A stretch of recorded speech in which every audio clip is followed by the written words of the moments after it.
At my son's wedding, he toasted, "To my bride's family, the only ones who support me and make me happy."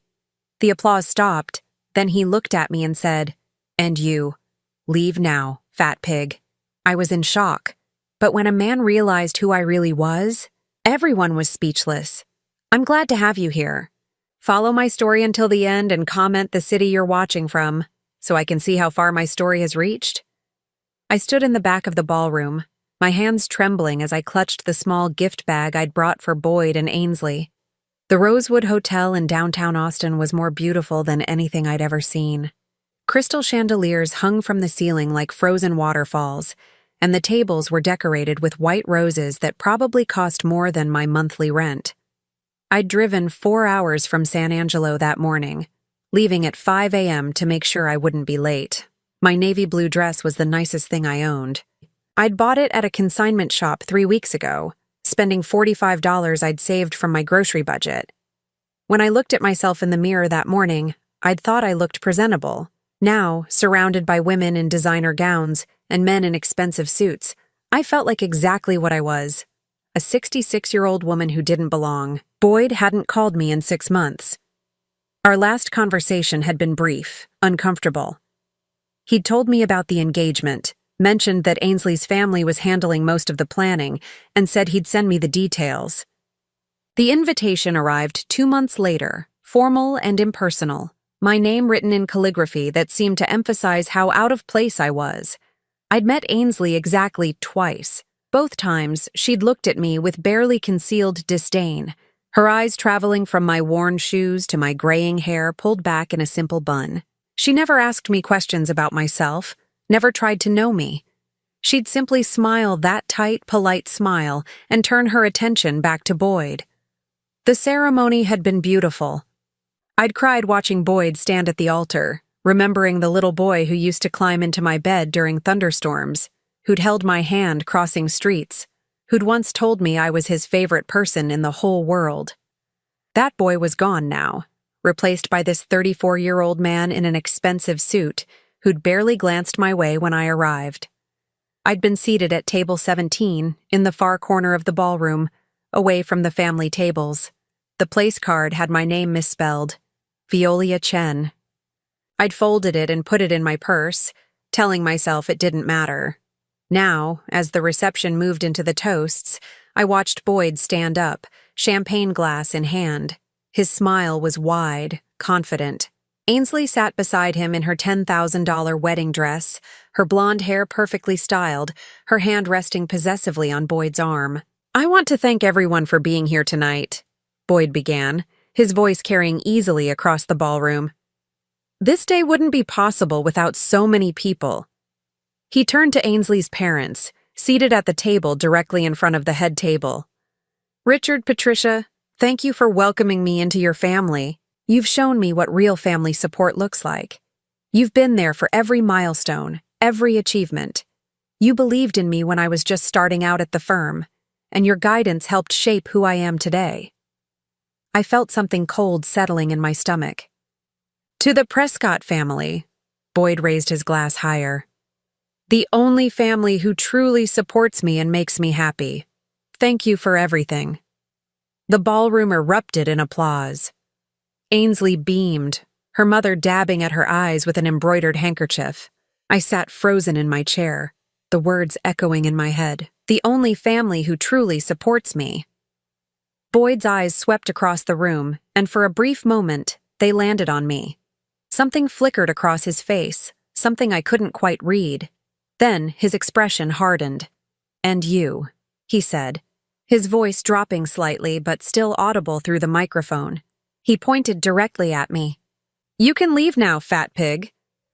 The words hung in the air like a physical thing. The applause stopped abruptly. Heads turned toward me. I couldn't breathe. I couldn't move. My son had just called me a fat pig in front of 200 people. Ainsley's hand flew to her mouth, but I saw it. The smile she was trying to hide. She'd known he was going to say something. Maybe she'd even encouraged it. I forced myself to stand, my legs shaking so badly I had to grip the back of my chair for support. The gift bag slipped from my hands and fell to the floor. No one moved to help me. They all just stared. I'd taken maybe 3 steps toward the exit when a voice cut through the silence. "Wait." An older man stood up from one of the front tables. He was probably in his early 70s, with silver hair and an expensive suit that actually fit him properly. His face was familiar, though I couldn't immediately place it. He walked toward me, his eyes never leaving my face. The entire ballroom watched as he stopped directly in front of me. "You're Viola Chen," he said. It wasn't a question. I nodded, confused, humiliated, desperate to disappear. The man turned to face the room, his voice clear and strong.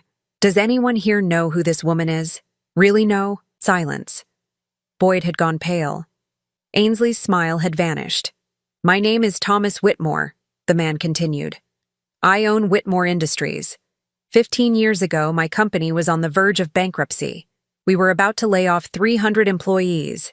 300 families would have lost their income right before Christmas." He gestured toward me. "This woman saved us." I felt tears burning my eyes. I remembered Mr. Whitmore. I remembered that December. I was working late in my office, trying to figure out how to tell my employees their jobs were gone. He said. It was 2 a.m., and I heard someone moving around in the hallway. I found Mrs. Chen cleaning the executive floor. We started talking. I don't know why I told her everything. Maybe because I was desperate. Maybe because she had kind eyes. He paused, his own eyes glistening. She listened to me for an hour. Then she told me about her son, about working 3 jobs to put him through college. She told me about dignity, about fighting, about never giving up on the people who depend on you. She said something I'll never forget. The people who work for you, they trust you. You can't break that trust. You find another way. Mr. Whitmore looked directly at Boyd. Because of your mother's words that night, I didn't give up. I restructured instead of shutting down. Those 300 employees kept their jobs. Whitmore Industries is now worth $400 million. The silence in the ballroom was absolute. I tried to thank her properly, Mr. Whitmore continued. I tried to offer her a better position, better pay. She refused. She said she didn't want charity. She just wanted to work honestly and take care of her son. He turned back to me. I've never forgotten that conversation, Mrs. Chen.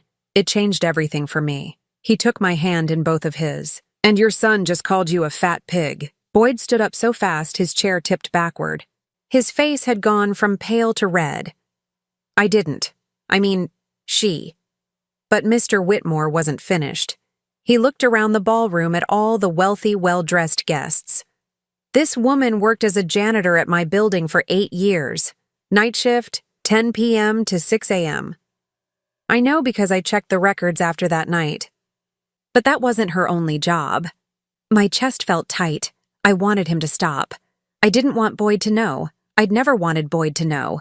What were your other jobs, Mrs. Chen? Mr. Whitmore asked gently. I couldn't speak.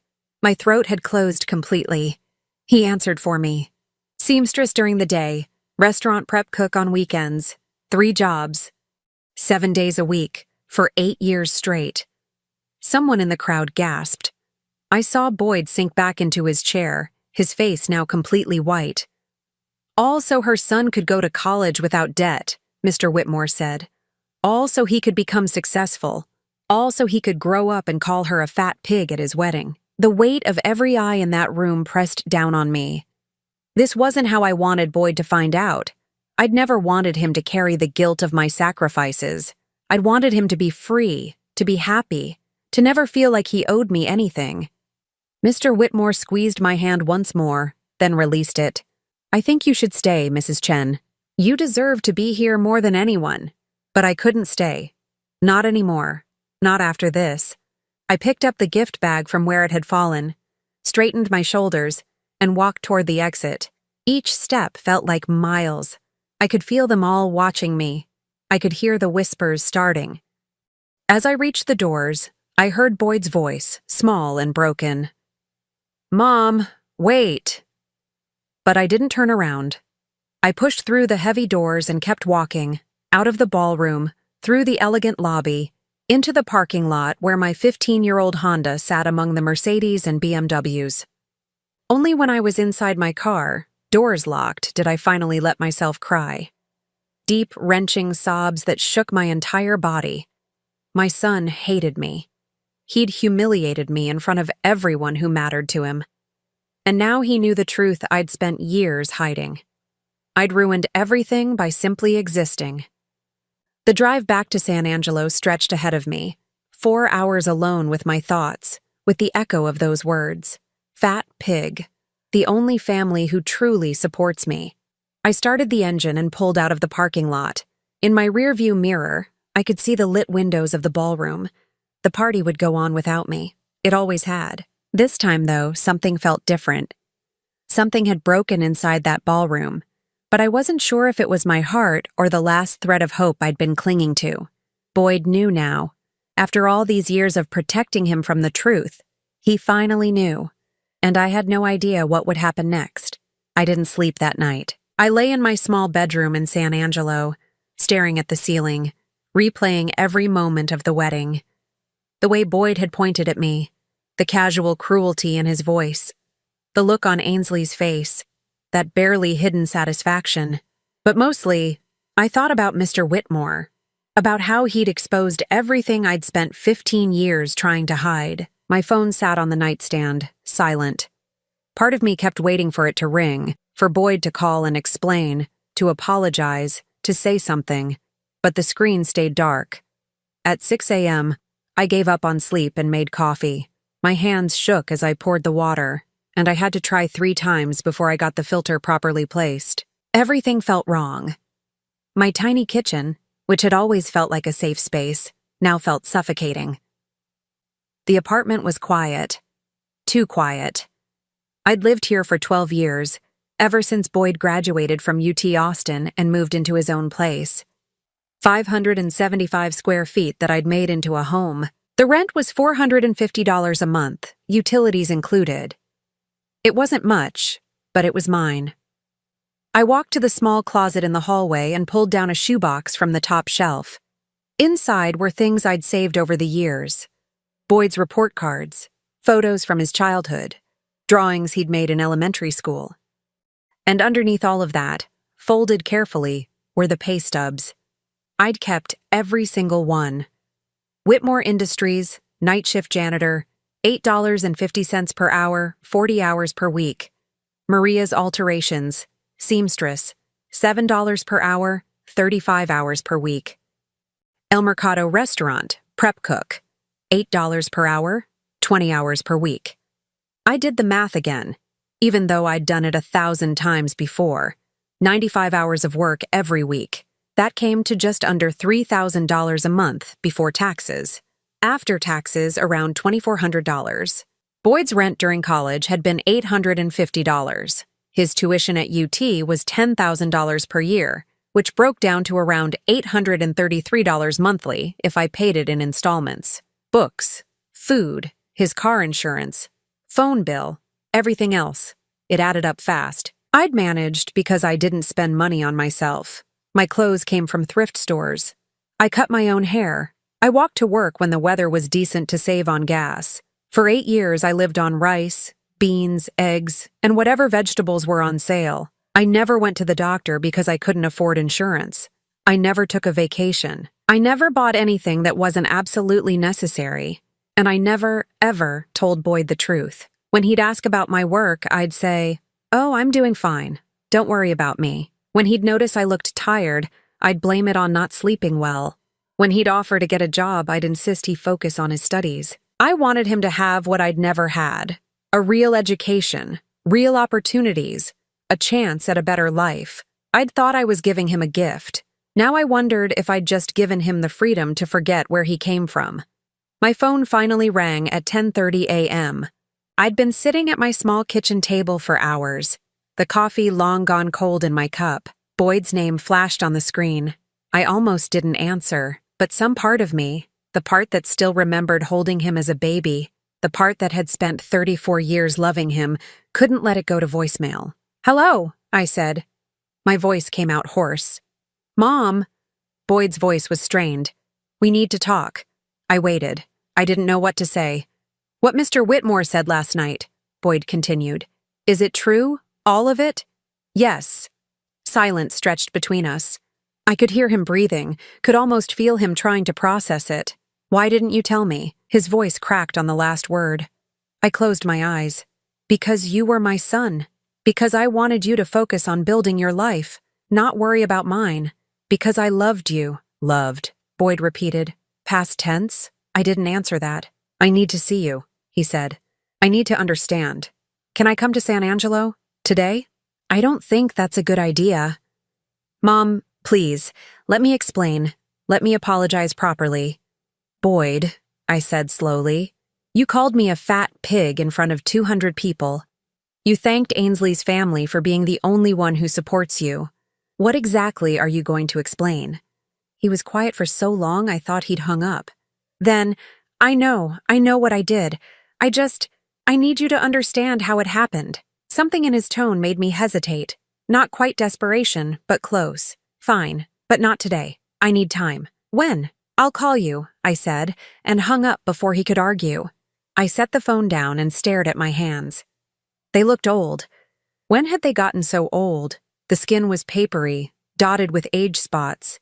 These were the hands that had scrubbed floors, sewn hems, chopped vegetables. These were the hands that had held Boyd when he was sick, braided his hair when he was little and liked it long, packed his lunches with notes hidden inside. These hands had built the foundation for his entire life. And he'd thanked someone else. 3 days later, a package arrived. I almost didn't open it. The return address was Boyd's apartment in Austin, and I wasn't ready to deal with whatever guilt offering he'd sent. But curiosity got the better of me. Inside was a small wooden box, the kind you'd find at a craft store, and inside that box were papers, receipts, old bills, letters. I recognized them immediately. They were mine, copies of documents I'd kept in a folder in my closet, the folder I'd planned to give Boyd someday, maybe when I was gone, so he'd understand. How had he gotten copies? Then I saw the note on top, written in handwriting I didn't recognize. Mrs. Chen, I hope you don't mind. Boyd asked me to make copies of your important documents. He wanted to understand. Lucia Martinez, apartment 2B. Lucia was my neighbor, a young woman I'd helped with her kids sometimes. She had a key to my apartment for emergencies. She must have let Boyd in while I was at work. I felt a flash of anger. He'd gone through my things. But as I looked through the papers, the anger faded into something else, something sadder. He'd taken everything, every pay stub from those 8 years, every bill showing Boyd's college expenses, every receipt from the thrift stores where I'd bought my clothes, every bank statement showing the careful budgeting, the pennies saved, the months where I'd had less than $50 left after paying for everything he needed. And there were things I'd forgotten about. A letter from the electric company threatening to shut off my power because I'd been 3 months behind on the bill. A notice from my landlord at my old apartment in Austin saying I had to move out because I couldn't make rent after paying Boyd's tuition. A hospital bill from the time I'd fainted at work from exhaustion and dehydration. They'd charged me $643 for the emergency room visit. I'd paid it off $15 at a time over 3 years. Boyd had seen all of it. My phone rang again. Boyd. This time I answered immediately. You broke into my apartment, I said, instead of hello. I needed to understand, Boyd replied. His voice was different now, hollow. I needed to see it for myself. And I'm a monster, he whispered.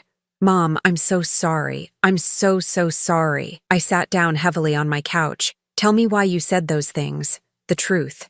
Boyd took a shaky breath. Ainsley told me that you didn't want to be part of my life anymore. She said you told her that I was better off with her family, that you felt out of place and uncomfortable around us. I felt ice spreading through my chest. I never said any of that. I know that now, but I believed her. I wanted to believe her because it was easier than dealing with the guilt. What guilt? The guilt of knowing I'd outgrown you, Boyd said, and the honesty in his voice cut deeper than any insult. When I started at the firm, when I met Ainsley's family with their connections and their money and their perfect lives, I felt like I'd finally made it. I'd finally become someone who mattered. And you reminded me of everything I'd left behind. I couldn't speak. The truth was worse than I'd imagined. I was ashamed, Boyd continued, his voice breaking. Not of what you did, of where I came from, of being the son of a janitor and a seamstress.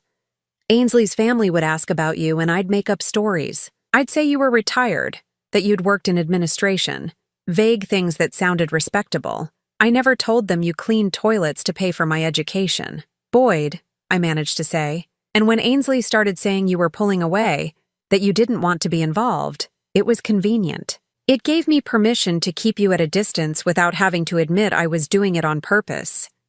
He let out a sound that might have been a laugh or a sob. The wedding toast was supposed to be Ainsley's idea of a joke. She said it would be funny to thank her family and not mention you. She said you'd understand it was just wedding humor. And the fat pig comment? A long pause. That was me. That was all me. I'd had too much champagne. I saw you sitting there in that dress, looking so out of place, and I snapped. I wanted you gone. I wanted to stop feeling guilty every time I looked at you. I closed my eyes. At least he was being honest now. Then Mr. Whitmore stood up, Boyd continued, and I heard him talking about 3 jobs and night shifts and everything you sacrificed, and I realized what I'd done. I'd destroyed the woman who gave up everything for me, in front of everyone who mattered to me. Not everyone who mattered, I said quietly. I didn't matter. You did. You do. Mom, please.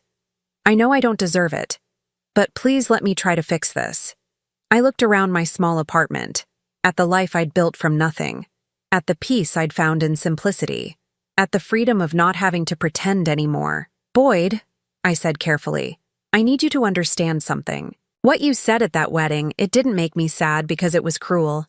It made me sad because it was true. You do think I'm an embarrassment. You are ashamed of me. And that's not something an apology can fix. That's not true anymore. I see you now. I see what you did. You see what I sacrificed. That's not the same as seeing me. The silence on the other end of the line told me he understood the difference. I don't know if we can fix this, I said. I don't know if I want to try. Please don't say that. I spent 34 years putting you first.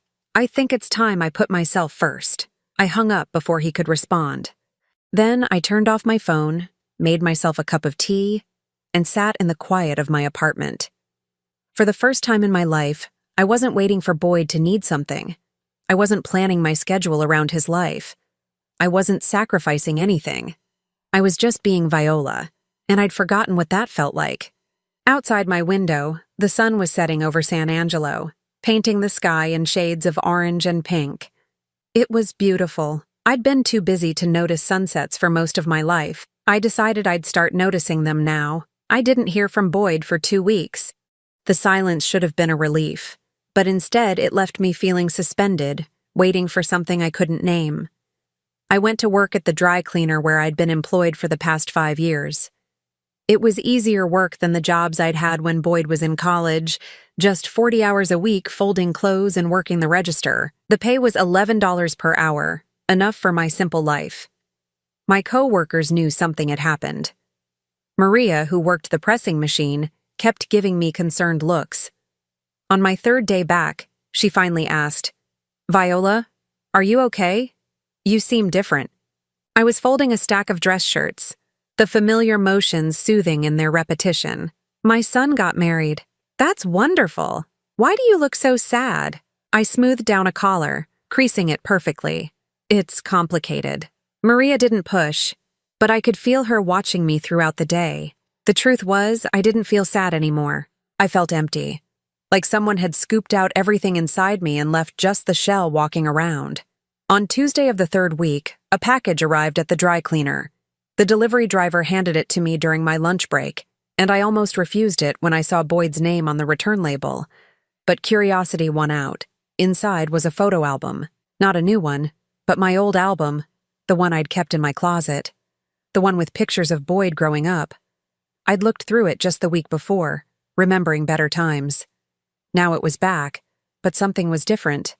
Boyd had added notes, sticky notes on almost every page, written in his neat handwriting. The first photo was of Boyd at 3 years old, covered in paint, laughing at the camera. His note read, I remember this day. You let me paint the kitchen wall because I was sad about preschool. You spent hours cleaning it up after I went to bed. I found you crying in the kitchen at midnight. I thought you were tired. Now I know you were overwhelmed. I'm sorry I added to your burden. I sat in the break room, the album open on the table, my lunch forgotten. The next photo showed Boyd at 7, missing his 2 front teeth, holding up a spelling test with a gold star. The note said, "You were working double shifts that week. I remember because you fell asleep during my parent-teacher conference. I was embarrassed. I told my friends you were lazy. I didn't know you'd worked 36 hours straight." Photo after photo, each with Boyd's observations. Memories I'd treasured, now colored with his new understanding. Boyd at 12, in a soccer uniform. You never missed a single game. I thought that was normal. I didn't realize you were taking unpaid time off work to be there. I didn't know that every game you attended meant less money for groceries that week. Boyd at 15, standing in front of his first car, a beat-up Honda Civic. You told me you found it at a great price. I found the receipt in your documents. You paid $2,800 for it. That was 3 months of your salary. 3 months. And I complained that it wasn't a newer model. Boyd at 18, graduation day from high school. This was supposed to be a happy day. I can see now how tired you look in this photo. How thin. You're smiling, but your eyes are exhausted. I was angry that day because you couldn't afford to take me to the expensive restaurant all my friends went to. We went to Denny's instead. I barely spoke to you during dinner. I was such an ungrateful brat. The last photo was from Boyd's college graduation. He was in his cap and gown, and I stood next to him, my hand on his shoulder. I remembered that day so clearly. I'd been so proud, so relieved that all those years of work had paid off. Boyd had a degree, a future, opportunities I'd never had. His note on this photo was longer than the others. This is the day everything changed. This is the day I stopped being your son and started being your obligation. After graduation, I got busy with job hunting, with starting my career. I stopped calling as often. I stopped visiting. When you'd call me, I'd keep the conversations short. I told myself I was just focused on building my life. The truth is, I was relieved to have distance from you. You represented everything I wanted to leave behind. Poverty, struggle, limitation. I wanted to be someone new, someone successful. And I couldn't do that with you as a constant reminder of where I'd come from. I chose my new life over you, and I've been choosing it ever since. I'm sorry, Mom. I'm so sorry. I closed the album, my hands shaking. The break room suddenly felt too small, too warm. I stood up and walked outside, gulping in the cool November air. Maria followed me out. Viola, what's wrong? I couldn't answer. I just stood there, holding the album against my chest, trying to understand what Boyd was doing. Was this an apology? An explanation? An attempt to make me forgive him? That night, Boyd called. I'd turned my phone back on a few days earlier, telling myself I was strong enough to handle whatever came next. When his name appeared on the screen, I hesitated for only a moment before answering. Did you get the album? He asked. No greeting, no small talk. Yes. I've been going through all your documents, all the papers Lucia gave me access to. Mom, I found things I didn't know existed. I waited. I found the eviction notice from your old apartment in Austin, the one from my freshman year. You got evicted because you couldn't pay rent after covering my tuition. You never told me you were homeless. I wasn't homeless, I said quietly. I stayed with a friend. For 6 months. You stayed on someone's couch for 6 months while I lived in a comfortable apartment near campus, completely unaware. His voice was tight. I found the pawn shop receipts, too. Your wedding ring. The necklace your mother gave you. Your father's watch. You sold everything that meant something to you. Boyd, what's the point of this? What do you want me to say? I want you to tell me why. Why did you sacrifice everything? Why didn't you just tell me we couldn't afford it? I could have gone to community college. I could have worked more. I could have taken out loans. I leaned against my kitchen counter, suddenly exhausted, because I wanted better for you, because I didn't want you to start your adult life crushed by debt and limitation, because I loved you. Loved, Boyd repeated, his voice breaking. You keep using past tense. Boyd, I will always love you. You're my son, but I don't like you very much right now. And I don't trust you. The silence that followed was heavy. That's fair, he finally said. I need to tell you something else. About Ainsley. I sat down at my small kitchen table, bracing myself. I confronted her about the things she told me, about you supposedly wanting distance, about feeling uncomfortable around us. She admitted she made it all up. Something cold settled in my stomach. Why? Because she thought you were an embarrassment. Because she wanted me completely separated from my past. She said it would be easier for me to fit into her world if I didn't have connections to my old life. He paused. She'd been planning it for months, Mom, since before the engagement. She'd been working on convincing me that you were pulling away first so that when I actually pushed you away, I'd think it was what you wanted. I thought about Ainsley's fake smiles, her polite distance, the way she'd never asked me a single real question about my life. And you believed her. Yes, Boyd said simply. I wanted to believe her. It made everything easier. If you were the one creating distance, then I didn't have to feel guilty about not calling, not visiting, not including you in my life. What about the wedding toast? The fat pig comment? Boyd was quiet for a long moment. Ainsley suggested the toast. She wrote it out for me, said it would be meaningful to thank her family for all their support. She said you'd understand it was just part of the ceremony, but the fat pig thing, his voice dropped to barely a whisper. That was me. That was all me. I'd been drinking, and when I saw you sitting there, looking so out of place in that ballroom full of wealthy people, I wanted to make you disappear. I wanted everyone to know that you weren't really part of my world. The honesty was brutal, but I appreciated it more than I would have appreciated comfortable lies. I've moved out, Boyd said suddenly. I'm not living with Ainsley anymore. You're getting divorced?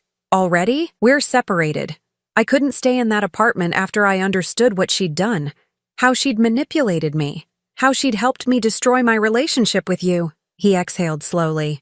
I'm staying at a hotel right now. The Residence Inn on Highway 183, room 214. It's not much. Why are you telling me this? Because I want you to know I'm not with her anymore. I want you to know that I chose wrong. I chose her and her family and that whole fake world over you, and it was the worst decision of my life. I didn't know what to say to that. Can I see you? Boyd asked. Please? I know I don't deserve it, but I need to see you in person. I need to try to fix this. I looked around my quiet apartment, at the life I'd built for myself after decades of putting Boyd first. I don't know if this can be fixed. Can I try? That's all I'm asking. Let me try. Against my better judgment, against every instinct telling me to protect myself, I heard myself say, okay, but not in Austin, and not in San Angelo. Somewhere neutral. Anywhere. You choose. I thought for a moment. Fredericksburg. There's a coffee shop on Main Street called Old German Bakery. Saturday morning, 9 a.m. I'll be there, Boyd said, relief flooding his voice. Thank you, Mom. Thank you for giving me a chance. After we hung up, I sat in the silence of my apartment for a long time. Was I making a mistake? Was I opening myself up to more hurt? But something Boyd had said stuck with me. He'd left Ainsley. He'd chosen to step away from that world, at least temporarily. That had to mean something. I pulled the photo album toward me and opened it to the last picture again. Boyd in his cap and gown, me standing beside him with my hand on his shoulder. We both looked so hopeful in that photo. We'd both believed we were starting something better. Maybe we still could. Or maybe I was just fooling myself. Saturday morning would tell me which one it was. I spent the next 3 days in a strange state of suspended emotion. Part of me wanted to cancel, to text Boyd and tell him I'd changed my mind. Part of me was curious to see what he had to say, to understand if his remorse was real or just another form of manipulation. On Friday night, I drove to Fredericksburg, about an hour and a half from San Angelo. I'd booked a room at a small bed and breakfast, spending $78 I really shouldn't have spent. But I wanted to be well rested for whatever conversation was coming. The bed and breakfast was run by an older German couple, the Schmidts. Mrs. Schmidt brought me tea and homemade cookies when I checked in. You look troubled, dear, she said kindly. Everything all right? Just meeting someone tomorrow. Someone I'm not sure I want to see. She patted my hand. Sometimes the conversations we dread the most are the ones we need the most. I wasn't sure I agreed, but I thanked her for the tea. That night, I lay in the unfamiliar bed, listening to the sounds of a strange house settling around me. Tomorrow I would see Boyd for the first time since the wedding. Tomorrow I would look my son in the eye and decide if our relationship was worth saving. I didn't know what I'd decide until the moment came, but I knew one thing for certain. I wasn't the same woman who'd walked out of that ballroom 3 weeks ago. That woman would have forgiven Boyd immediately, would have absorbed his guilt and made excuses for him. This new version of me was going to make him work for it, and if he couldn't, I was finally ready to let him go. I arrived at Old German Bakery 15 minutes early. The morning was cool and crisp, typical for late November in the hill country. The bakery was warm and smelled like fresh bread and coffee. I ordered a small cup of black coffee and a plain scone, then chose a table by the window where I could watch Main Street. Fredericksburg was busy with weekend tourists browsing the antique shops and German restaurants.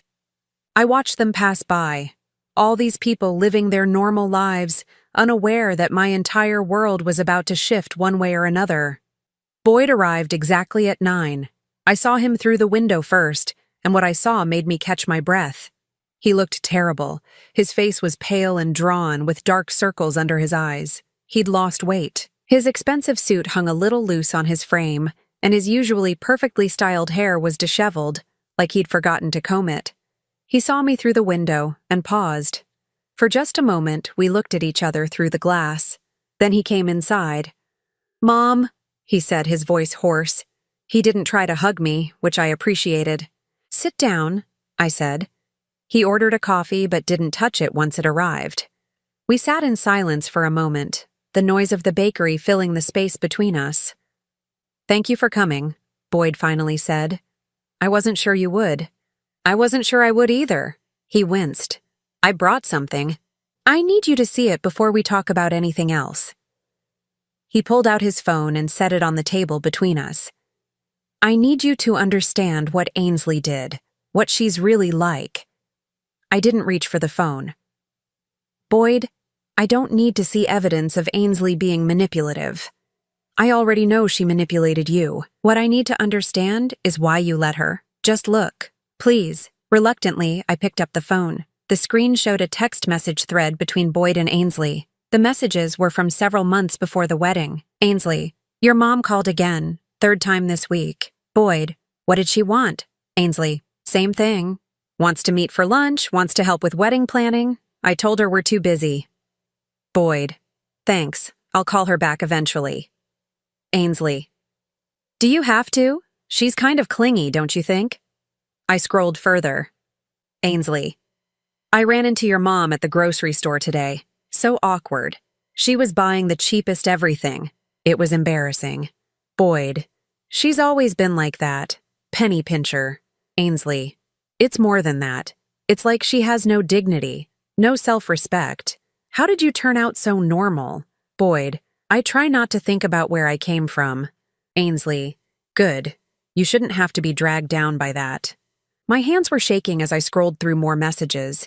Months of Ainsley making small, cutting comments about me.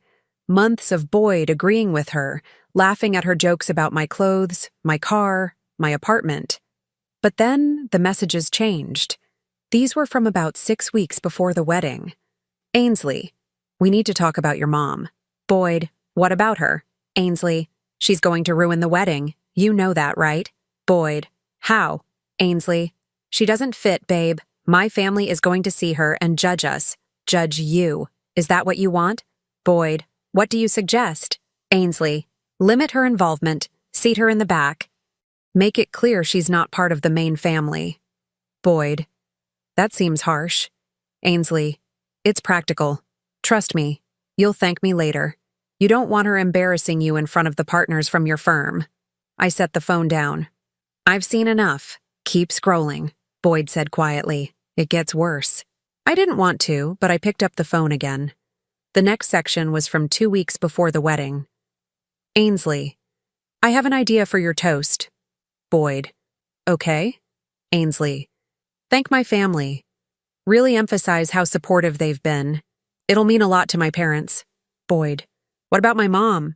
Ainsley, what about her? She hasn't done anything for this wedding. Boyd, she offered to help. Ainsley, with what? She can't afford anything. Honestly, babe, maybe it's time to accept that your mom isn't really part of your life anymore. You've outgrown her. That's not a bad thing, that's called success. Boyd, I guess you're right. Ainsley, I know I am. You're better than where you came from. Don't let anyone make you feel guilty about that. The last exchange was from the night before the wedding. Ainsley, nervous? Boyd, a little. Ainsley, don't be. Tomorrow we start our real life together. No more baggage from the past. Boyd, my mom will be there. Ainsley, not for long. We'll make sure of that. No. I put the phone down and looked at Boyd. He was watching me with red-rimmed eyes. She planned it, I said. The whole thing. Not the fat pig comment, Boyd said. That was still me. But everything else, yes. She'd been working on me for months, convincing me that you were the problem, that you were holding me back. He ran his hands through his hair, and I let her. I wanted to believe it because it was easier than admitting I was ashamed of you. I took a sip of my coffee. It had gone lukewarm. Why are you showing me this now? Because I found something else. Something that changes everything. Boyd pulled out a small notebook from his jacket pocket and slid it across the table. I found this in Ainsley's desk drawer when I was packing my things. I opened the notebook. The first page was dated from 8 months earlier, shortly after Boyd and Ainsley had gotten engaged. It was a list, written in Ainsley's neat handwriting. Operation Clean Slate. Steps to separate Boyd from his past. 1. Establish that Viola is creating distance on her own. Make Boyd believe she doesn't want to be involved. 2. Emphasize class differences every chance I get. Make Boyd see how much better his life is now. 3. Limit contact opportunities. Screen calls, make excuses for why we can't visit. 4. Plant seeds of embarrassment. Remind Boyd how his colleagues perceive him. 5. Wedding day. Make a statement. Show everyone, especially Boyd, that his old life has no place in his new one. I turned the page.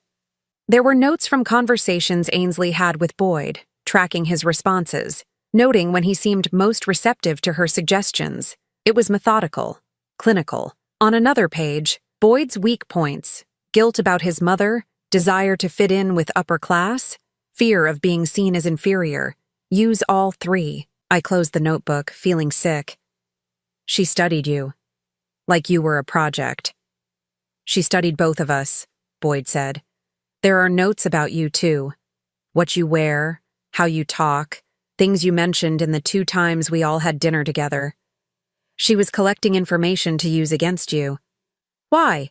What did I ever do to her? You existed, Boyd said simply. You were proof that I came from nothing, and she wanted a husband who came from somewhere. So she decided to erase you. I stared at the notebook, this physical evidence of calculated cruelty. And you went along with it. Yes, Boyd said. I did. I can make excuses. I can say she manipulated me, that I didn't realize what she was doing. But the truth is, I wanted to be manipulated. I wanted permission to push you away without having to feel guilty about it. So what changed? Why are you showing me all this now? Boyd was quiet for a long moment, staring at his untouched coffee. 2 days after the wedding, Ainsley's mother, Patricia, called me. She wanted to have lunch, said she needed to discuss something important. We met at this expensive restaurant in Westlake Hills. He paused, and I could see him working up to something difficult. Patricia told me that she'd done research on my background. She'd hired a private investigator right after Ainsley and I got engaged. She wanted to make sure there were no surprises in my past that could embarrass the family. I felt my chest tighten. And the investigator found out everything about you. The 3 jobs, the eviction, the sacrifices, everything I didn't know. Patricia had known for months. Boyd's voice dropped. She said she understood now why Ainsley wanted you removed from my life. She said you were an embarrassment, and she was glad we'd handled it so cleanly at the wedding. I couldn't speak. Then she said something that made me see everything clearly. She said, "Women like your mother, they're survivors, not successes. There's a difference. Survivors are people who couldn't figure out how to do better. Successes are people like us, like Ainsley, like you could be if you fully committed to leaving that world behind." Boyd looked up at me, tears streaming down his face, and I realized she was talking about you. About the woman who worked 95 hours a week so I could have opportunities. About the woman who gave up everything so I could succeed. And Patricia saw you as someone who failed at life. "What did you say to her?"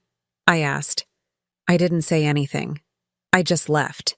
I went back to the apartment and told Ainsley what her mother had said. I asked her if she agreed, if she thought you were a survivor who'd failed at life. Boyd wiped his eyes. She said yes. She said it wasn't an insult, it was just a fact. Some people are built for success, and some people just survive. And she said I should be grateful I'd figured out which category I belonged in before it was too late. "So, you left?" "I left," Boyd confirmed. "I packed a bag and moved into the hotel that same night. Ainsley didn't even try to stop me.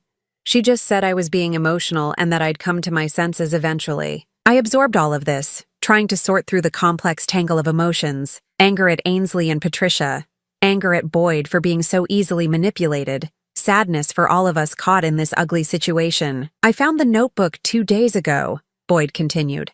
"I went back to the apartment when Ainsley was at work to get more of my things. It was in her desk drawer, under some files. She'd been documenting everything, Mom. Her plan to remove you from my life. She has notes in there about how she'd convince me you were better off without contact, how she'd make sure our kids, if we had them, would never know you." He pushed the notebook toward me. "You should keep this. You should know exactly what she did." I didn't touch it. "What do you want from me, Boyd? Why are you here? Do you want me to absolve you? Do you want me to say it's all Ainsley's fault and you're innocent?" "No," Boyd said firmly. "I want you to understand the full picture. I want you to know that yes, Ainsley manipulated me, but I chose to be manipulated. I chose to believe her lies because they gave me permission to do what I already wanted to do, leave you behind. And now? Now I know I made the worst mistake of my life. Now I know that the woman Patricia described as just a survivor is the strongest person I've ever known. Now I know that I destroyed my relationship with the only person who ever truly loved me unconditionally." His voice broke completely. "And I don't know if I can fix it. I don't know if you'll ever be able to forgive me, but I need to try." I sat back in my chair, looking at this man who was my son, but felt like a stranger. "Boyd, I need you to understand something. My forgiveness isn't going to make this better. Even if I say I forgive you, that doesn't erase what you did. It doesn't erase the years of distance and the public humiliation. It doesn't erase the fact that you chose Ainsley and her world over me. I know. Do you? Because I think part of you still wants this to be simple. You want me to cry and hug you and say it's all okay now, but it's not okay. It might never be okay." Boyd nodded slowly. "You're right. I did want that. But I'm starting to understand that I don't get to decide how this ends. You do." We sat in silence. Around us, the bakery continued its normal Saturday morning rhythm. A family with young children came in, the kids excited about choosing pastries. An older couple sat at a nearby table, reading the newspaper together. Normal life, continuing all around us while our world hung in balance. Finally, I spoke. "I need time. I need to think about all of this, about whether I even want to try to rebuild what we had." "Okay," Boyd said. "Whatever you need. And I need you to understand that even if we do try, it won't be like before. I'm not the same person I was. I spent my whole life putting you first, making myself small so you could be big. I'm not doing that anymore." "I don't want you to," Boyd said. "I want to know who you really are, Mom. Not who you had to be to survive. Not who you had to be to take care of me. Just you." I looked at him, at this man I'd created and raised and sacrificed for, and I realized something. I didn't know who I really was either. I'd spent 66 years being a mother, a worker, a survivor. I'd never had the luxury of just being Viola.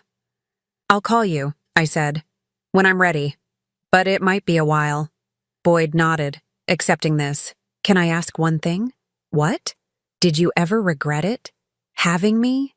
Sacrificing everything? I thought about this carefully. I regretted a lot of things.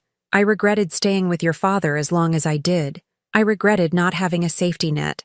I regretted not having more education or opportunities. But I never regretted you. Even now, after everything, I don't regret that you exist. I just regret that somehow, in trying to give you everything, I taught you that I was worth nothing. Boyd's face crumpled. That's not true. You're worth everything. Then prove it, I said. Not to me, to yourself. Figure out who you want to be. Not who Ainsley wanted you to be, not who her family expected you to be, not even who I wanted you to be. Figure out who Boyd Chen really is. Then maybe we can talk about rebuilding. I stood up, gathering my purse. Boyd stood too, looking lost. Mom, wait. Can I at least walk you to your car? No, I said gently. I need to go alone. I left him standing in the bakery, the notebook still on the table between us. As I walked to my car, I felt something shifting inside me. Not forgiveness, not yet, but maybe the beginning of understanding. Boyd had been manipulated, yes, but he'd also made choices. And now he had to live with those choices, just like I'd lived with mine all these years. The difference was, my choices had been made out of love. His had been made out of shame, and that was something no apology could fix quickly. I drove back to San Angelo, the hill country landscape rolling past my windows. For the first time in 3 weeks, I didn't cry. I just drove, thinking about everything that had been said and everything that remained unspoken. Boyd had shown me the depths of Ainsley's manipulation, but he'd also shown me something more important. He was starting to understand what he'd lost. Whether that understanding came too late remained to be seen. 3 months passed. Winter settled over San Angelo, bringing cold winds and clear skies. I fell into a rhythm that felt almost peaceful. Work at the dry cleaner, evenings at home with library books, Sunday mornings at the small community garden I'd joined. I was learning to fill my time with things that made me happy, not just things that needed to be done. Boyd respected my request for space. He didn't call, didn't text, didn't show up unannounced. But every 2 weeks, like clockwork, something would arrive in the mail. The first package contained a book, The 5 Love Languages. Inside the front cover, Boyd had written, I'm learning that I never understood how you showed love. I'm trying to learn now. The second package was a donation receipt. Boyd had given $5,000 to a charity that helped single mothers with job training and childcare. His note said, in honor of Viola Chen, who needed this support and never got it. The third package was a photo. Boyd, wearing jeans and a work shirt, volunteering at a food bank. He looked different, humbler somehow. The note said, I'm trying to understand what work really means, what it means to serve. I have a long way to go. I kept all of these things in a drawer in my kitchen, not sure what to make of them. Part of me was touched. Part of me wondered if this was just another performance, Boyd playing the role of the reformed son. Then, on a cold Tuesday in February, Boyd showed up. I was coming home from work, my arms full of groceries, when I saw him sitting on the steps outside my apartment building. He'd been waiting, probably for a while, because his lips were blue from the cold. Boyd, I said, stopping several feet away. What are you doing here? He stood up quickly, his hands shoved deep in his jacket pockets. I know you said you'd call when you were ready. I know I should have waited. But Mom, I need to talk to you, please. I looked at him carefully. He'd lost more weight. His expensive clothes were gone, replaced by a simple jacket and worn jeans. His hair needed cutting. He looked tired, but not in the defeated way he'd looked in Fredericksburg. This was a different kind of tired. Help me carry these inside, I said, nodding at the grocery bags. Relief flooded his face. He grabbed the heavier bags and followed me up the stairs to my apartment. Inside, he set the groceries on my small kitchen counter and stood awkwardly, like he didn't know if he was allowed to sit down. Sit, I said, putting away milk and eggs. Do you want coffee? If you're making some. I made coffee in silence while Boyd sat at my kitchen table. This table where I'd eaten countless meals alone, where I'd paid bills and read books and slowly rebuilt a life that was just mine. Having him here felt strange, like two different worlds colliding. When the coffee was ready, I poured 2 cups and sat down across from him.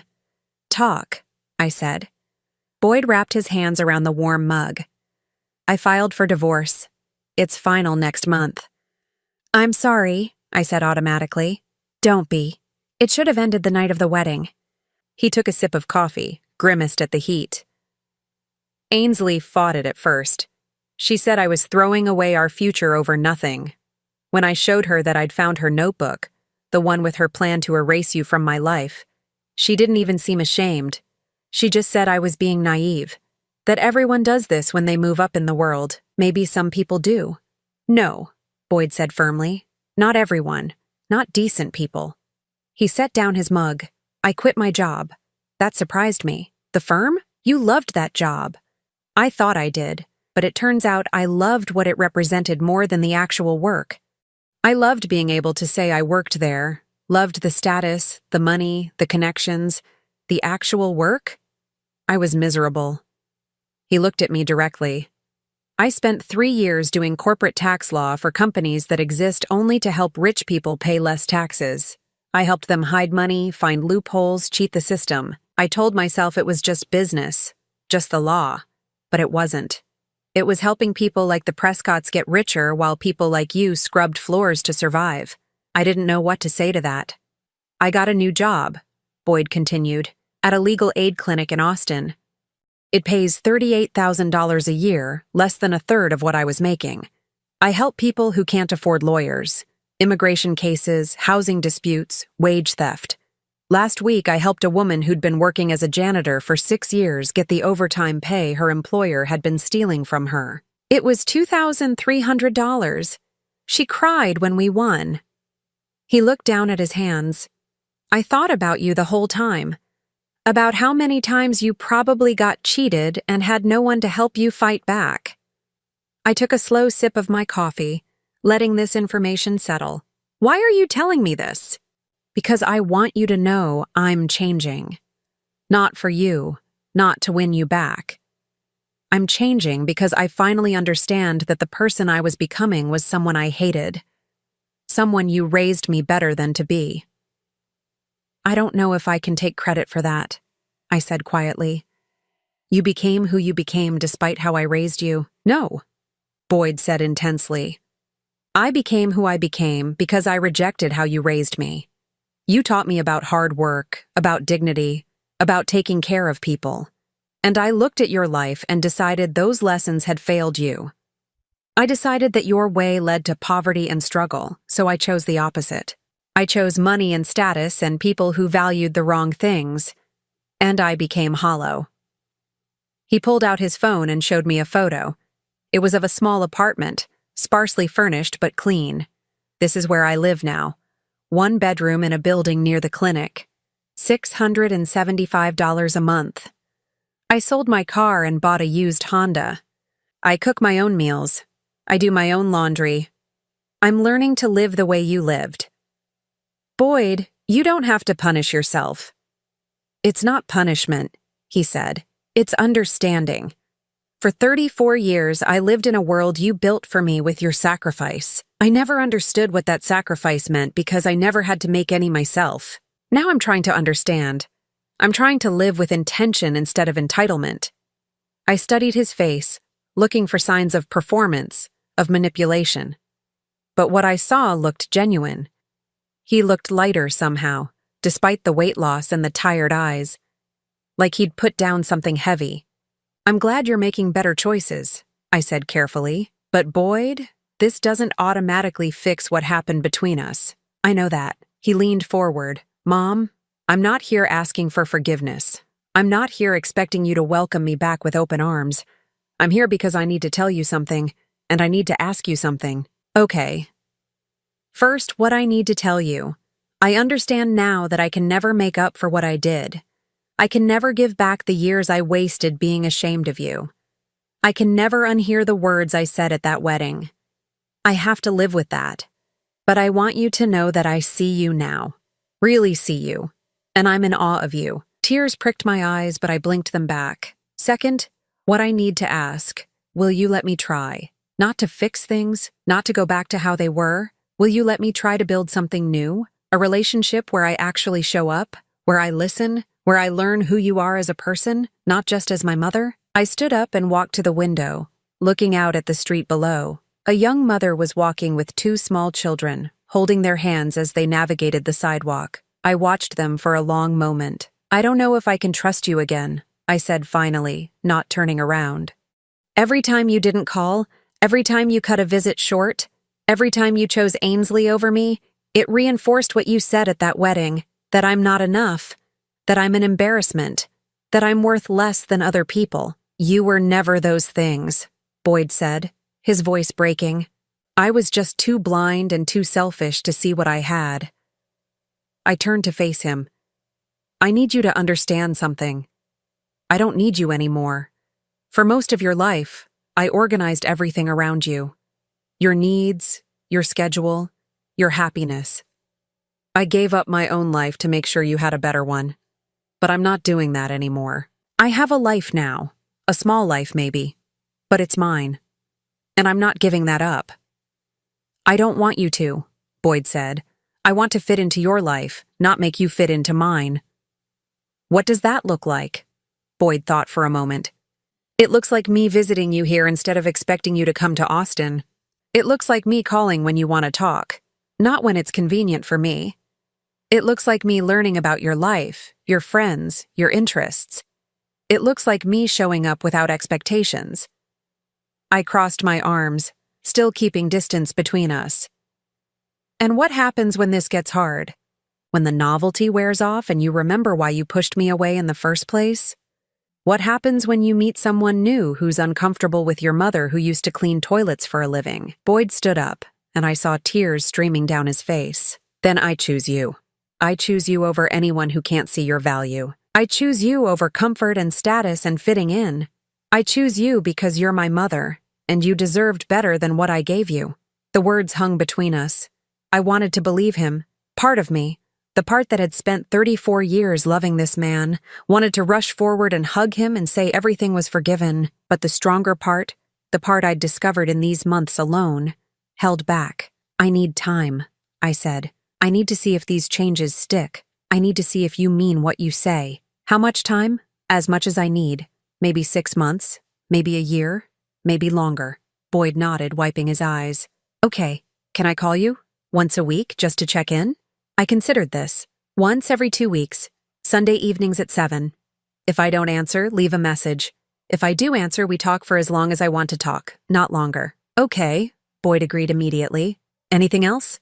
Yes. Don't send me things. Don't send money. Don't send gifts. Don't send donation receipts. If you want to help people, do it because it's right, not to prove something to me. Fair enough. And Boyd, if you mess this up, if you break your word, or if you start making excuses, or if you decide this is too hard, that's it. There won't be another chance. I'm too old and too tired to keep forgiving you for choosing other people over me. I understand, Boyd said. I won't mess this up. I promise. I walked him to the door. Before he left, he turned back. Mom? Thank you for giving me a chance I don't deserve. You're right, I said. You don't deserve it. But maybe I need to see if the son I raised is still in there somewhere. After he left, I stood in my quiet apartment for a long time. I didn't feel happy, exactly, but I didn't feel destroyed either. I felt cautious, guarded, but also curious. Curious to see if Boyd really had changed. Curious to see if we could build something real. Outside my window, the sun was setting, painting the sky in shades of orange and purple. Another day ending, another one coming. For the first time in months, I felt something close to hope, but hope tempered with wisdom. Hope that knew disappointment well. Hope that had learned to protect itself. And maybe that was the healthiest kind of hope there was. 6 months passed before I was ready. Boyd kept his word. He called every other Sunday at 7 p.m., like clockwork. Sometimes I answered, sometimes I didn't. When I did answer, our conversations were careful, tentative. He told me about his work at the legal aid clinic, about the clients he was helping. He asked about my life, and slowly, I started sharing small pieces of it. I told him about Maria from the dry cleaner, who'd become a real friend, about the community garden where I'd planted tomatoes and herbs, about the book club at the library that I'd joined, about the watercolor class I'd started taking on Thursday evenings.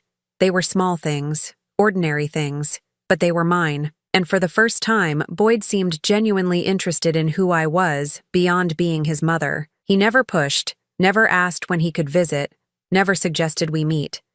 He let me control the pace, the boundaries, the entire relationship. And slowly, cautiously, I started to believe he might have really changed. Then, one Sunday evening in August, my phone rang at 7 p.m. as usual. I answered. "Hi, Mom. Hi, Boyd." A pause, then. "I have something to tell you." "I'm getting ready to say it, and I need you to know that I don't expect anything from you. I'm not asking for anything. I just need to tell you." My chest tightened. "Okay. I'm seeing someone. Her name is Rebecca. She's a social worker at the clinic." He rushed on before I could respond. "I told her everything about you. About how I treated you, about the wedding, about all of it. I showed her your photo, and I told her that you worked 3 jobs to put me through college. I told her you're the strongest person I know." I didn't speak. I couldn't. "She wants to meet you," Boyd continued. "Not now, not until you're ready. But someday. She said anyone who raised someone worth redeeming must be extraordinary." Tears were streaming down my face. "Did you correct her? About what?" "About whether you're worth redeeming." Boyd was quiet for a long moment. "I'm trying to be. That's all I can say. I'm trying." That conversation shifted something inside me. Boyd had someone new in his life, and instead of hiding me, he'd told her the truth.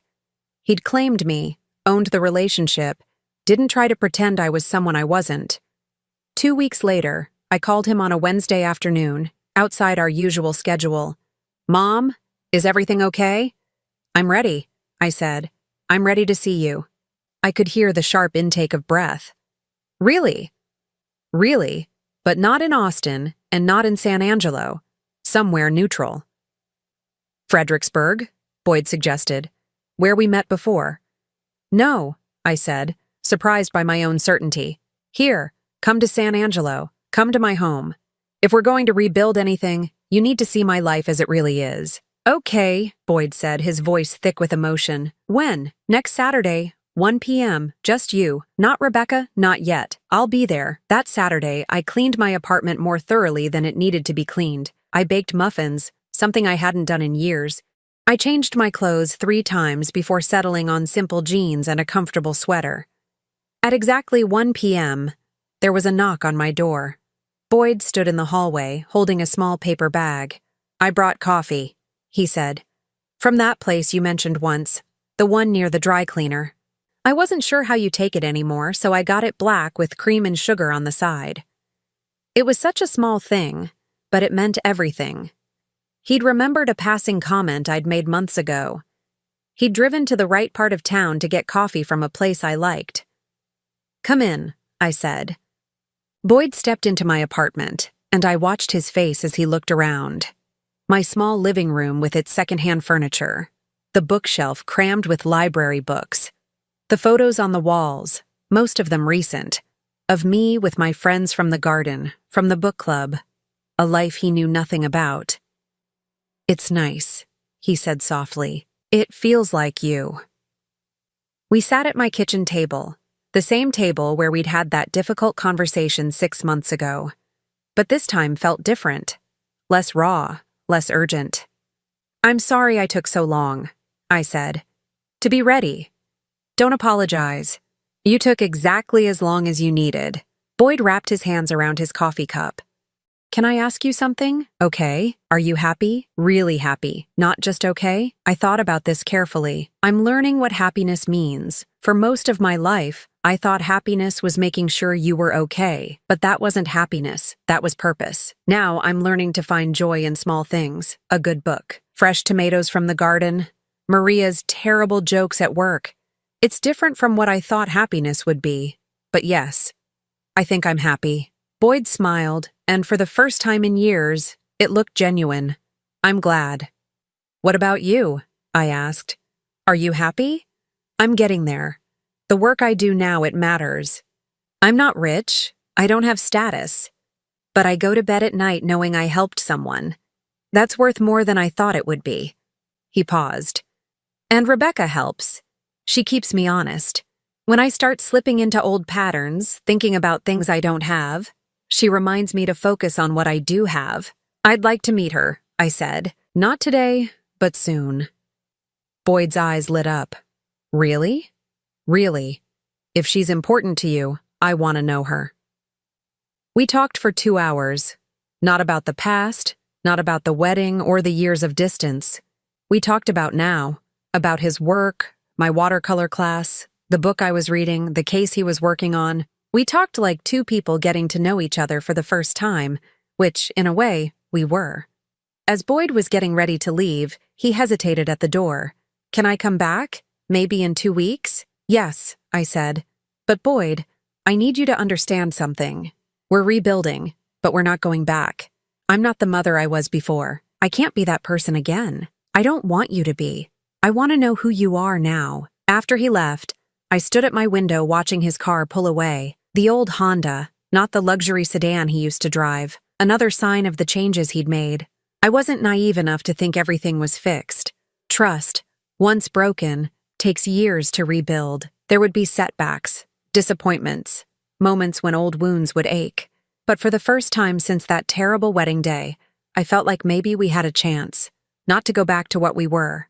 That mother and son were gone, destroyed by years of neglect and one moment of public cruelty. But maybe we could become something new, something built on honesty instead of sacrifice, on mutual respect instead of obligation. The following months unfolded slowly. Boyd visited twice a month, always respecting my boundaries, always letting me set the pace. In October, I finally met Rebecca. She was everything Boyd had described. Kind, genuine, unpretentious. She asked me real questions about my life and listened to the answers. She didn't treat me like an obligation or an embarrassment. She treated me like a person worth knowing. In November, Boyd asked if I'd come to Austin for Thanksgiving. Not to meet his friends or make a statement, just to have dinner with him and Rebecca in his small apartment. I said yes. The dinner was simple. Turkey from the grocery store, mashed potatoes from a box, store-bought pie. Nothing fancy, nothing performative. Rebecca told funny stories about her work. Boyd asked about my watercolor class. We laughed, genuinely laughed, for the first time in years. As I was getting ready to leave that evening, Boyd walked me to my car. "Thank you for coming," he said. "It means everything. Thank you for inviting me, for not trying to hide me or change me." Boyd was quiet for a moment, then, "Mom, I need to tell you something. I've been seeing a therapist, twice a week for the past 7 months. That's good," I said, meaning it. "She's helped me understand a lot. About shame, about class, about the ways I internalized messages about worth and value." He looked at me directly. "She said I need to accept that I might have permanently damaged our relationship, that some things can't be fixed, only grieved. Your therapist sounds wise." "She is, but she also said that sometimes, if both people are willing, you can build something new from the ruins. It won't be what it was, but it might be something real." He paused. "Is that what we're doing, Mom? Building something new?" I thought about the months that had passed. The careful conversations, the tentative trust, the slow rebuilding of connection. "Yes," I said. "I think that's exactly what we're doing. I'll never stop being sorry for what I said at the wedding, for the years before that, for taking you for granted and being ashamed of you. I know," I said. "But Boyd, at some point, the apologies have to stop, and the actions have to speak. You've been showing me for 6 months that you've changed. That matters more than words." Boyd hugged me then, carefully, giving me space to pull away if I wanted to. I didn't pull away. I hugged him back, feeling the solidness of him, this person I'd created and raised and nearly lost. When I drove back to San Angelo that night, I felt something I hadn't felt in a long time. Peace. Not happiness, not yet. Not complete healing, but peace. Peace with the fact that my relationship with Boyd would never be simple. Peace with the reality that I'd spent years sacrificing for someone who hadn't appreciated it until it was almost too late. Peace with the knowledge that I'd had to learn to put myself first before Boyd could learn to value me. And peace with the fact that sometimes the greatest act of love isn't holding on. It's letting go. Letting go of who you thought your child should be. Letting go of the fantasy of perfect gratitude. Letting go of the belief that your worth comes from how much you sacrifice. I'd spent 66 years learning that lesson, but I'd finally learned it. 6 months later, on a warm spring evening, Boyd called me outside our usual schedule. I answered, no longer afraid of what he might say. Mom, I have news. Rebecca and I are getting married. My breath caught. That's wonderful. I'm happy for you. We want you there. Not in the back corner, not as an obligation. We want you in the front row. We want you to be part of the ceremony. He paused. If you're comfortable with that. I thought about the last wedding I'd attended. The humiliation, the pain, the public rejection. I'll need to think about it. Of course, take all the time you need. But Mom, this time will be different. This time, everyone will know exactly who you are and what you mean to me.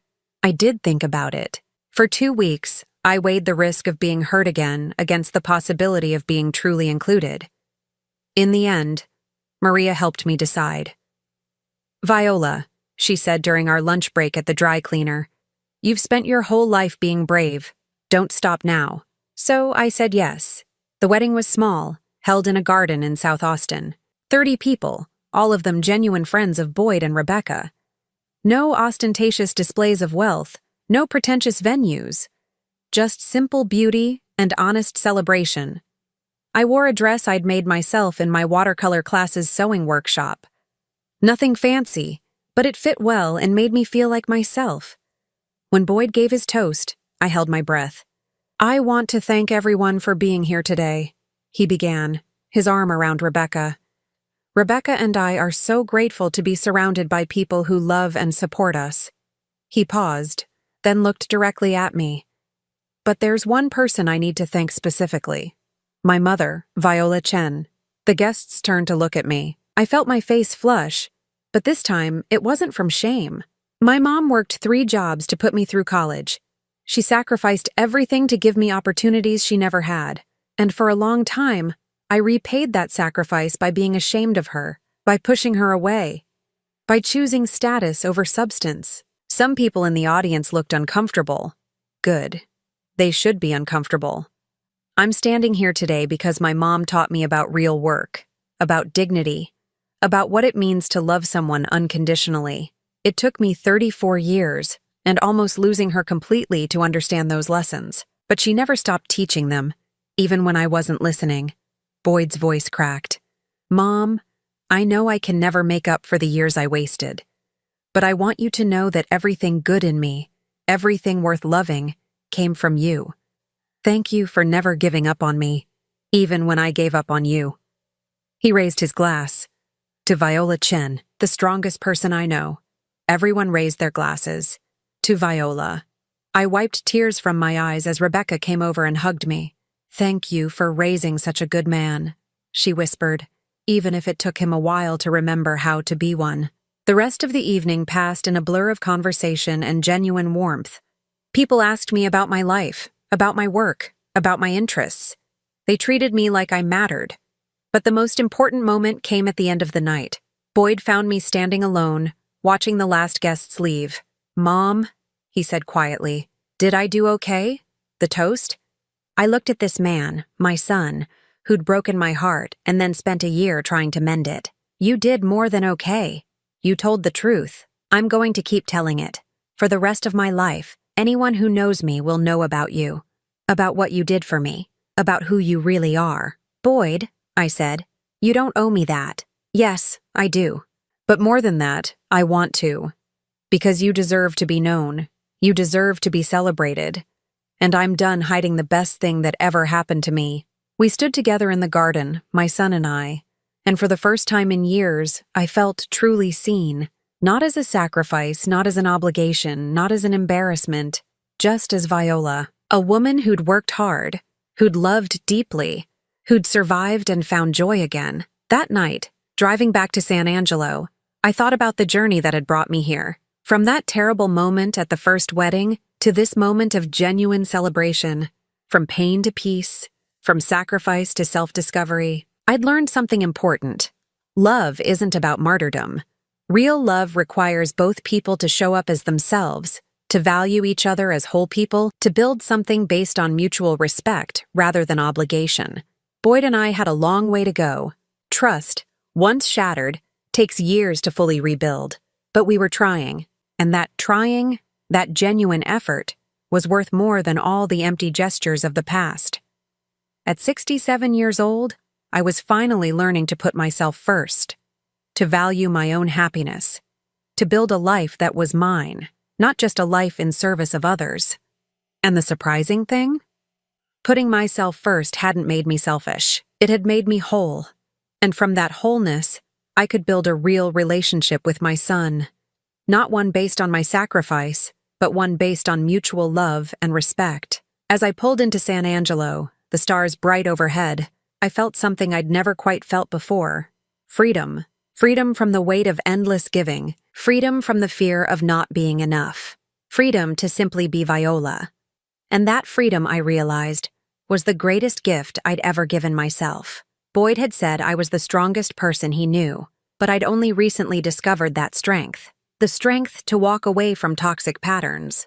The strength to demand respect. The strength to rebuild on my own terms. I parked my car and looked up at my small apartment building. Home, my life. For the first time in 67 years, that was enough. I was enough, and I no longer needed anyone else to validate that truth. Now I'm curious about you who listened to my story. What would you do if you were in my place? Have you ever been through something similar? Comment below, and meanwhile, I'm leaving on the final screen 2 other stories that are channel favorites, and they will definitely surprise you. Thank you for watching until here.